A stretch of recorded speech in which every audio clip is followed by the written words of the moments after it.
Hello NEET candidates, welcome to my channel. IPU university ने MBBS course के special stay vacancy का schedule release कर दिया है। तो इस शेड्यूल के अकॉर्डिंग जो भी कैंडिडेट ऐसे हैं जिनका नीट 2024 का एग्ज़ाम क्वालिफाइड है, तो वो सभी कैंडिडेट इस राउंड में पार्टिसिपेट करने के लिए एलिजिबल हैं। तो देखिए, इसमें कोई भी फ्रेश रजिस्ट्रेशन ओपन नहीं होगी। जो भी कैंडिडेट ऐसे हैं जिनका रजिस्ट्रेशन फॉर्म यानी कि एप्लीकेशन फॉर्म आपका फिल्ड इन है और आपने 1500 एंड 1000 रुपीज़ का अगर पेमेंट किया है, जो कि एप्लीकेशन फ़ी और काउंसलिंग पार्टिसिपेशन फ़ी होती है, और अगर आपको किसी भी राउंड में कोई भी कॉलेज अलॉट नहीं हुआ है एमबीबीएस का 2024-25 सेशन में स्ट्रे वैकेंसी राउंड तक, तो आप इस राउंड के लिए एलिजिबल हैं। तो फिर इसके लिए जो चॉइस फिलिंग है वो 26 नवंबर से स्टार्ट हो जाएगी 11 AM से, और इसका जो लास्ट डेट है वो है 28 नवंबर 11 PM तक। देन इस राउंड का जो रिजल्ट है वो 29 नवंबर को आ जाएगा। फिर जिन भी कैंडिडेट को सीट अलॉट होगी वो एक पार्ट एकेडमिक फ़ी 96,000 की पे करेंगे net banking, credit card, debit card के थ्रू, और इसका जो लास्ट डेट है इस अमाउंट को सबमिट करने का वो है 4 दिसंबर 11 PM तक।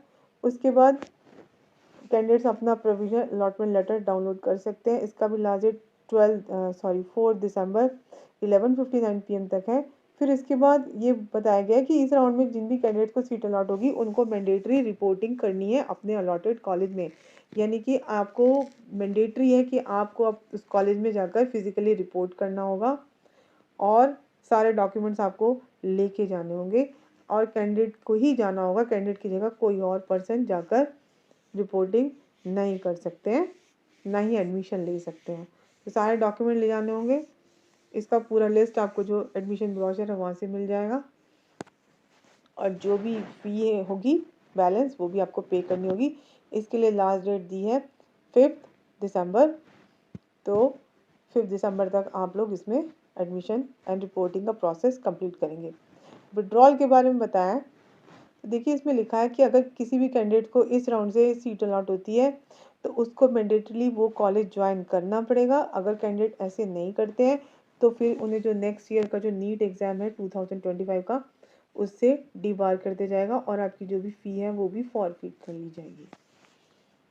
देन यहाँ पर कुछ क्राइटेरिया देख लेते हैं कि इस राउंड में पार्टिसिपेट करने के लिए क्या क्राइटेरिया रखा है। कि एक तो कैंडिडेट्स को इसमें फ्रेश चॉइस फिलिंग करनी है, चॉइसेस की लॉगिंग करनी है। उसके बाद फिर सीट अलॉटमेंट होगा, रिजल्ट आएगा, फिजिकली रिपोर्टिंग करनी है, ओरिजिनल डॉक्यूमेंट आपको लेके जाने होंगे। और अगर इस राउंड में आपको सीट अलॉट होगी तो जैसे कि मैंने बताया आपको वहाँ पर ज्वाइन करना पड़ेगा, नहीं करेंगे तो आपको 1 साल के लिए डीबार कर देंगे नीट 2025 के एग्ज़ाम के लिए।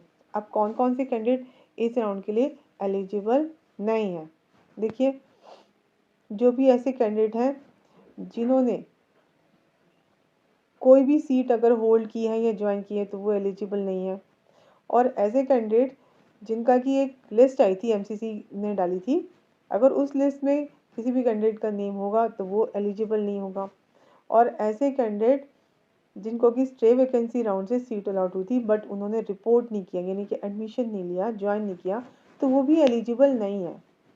और ऐसे कैंडिडेट जिनके कि प्रॉपर डॉक्यूमेंट्स नहीं थे, इसकी वजह से वो अगर इनएलिजिबल हो गए हैं तो फिर वो भी इस राउंड के लिए एलिजिबल नहीं होंगे। और ऐसे कैंडिडेट जिन्होंने राउंड 1, राउंड 2 और राउंड 3 में रजिस्ट्रेशन नहीं किया तो वो भी एलिजिबल नहीं है, क्योंकि इसमें कोई भी फ्रेश रजिस्ट्रेशन ओपन नहीं होगी।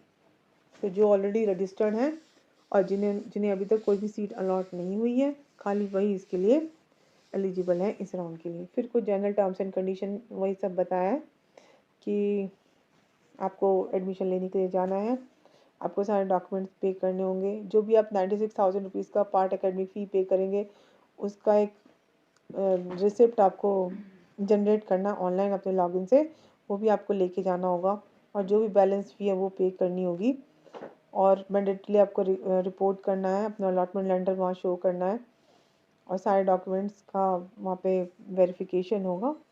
तो यही सारी इम्पॉर्टेंट बातें यहाँ पे बताई गई हैं। फिर भी आपकी कोई क्वेरी हो तो आप मुझे कमेंट बॉक्स में कमेंट करके पूछ सकते हैं। Thank you.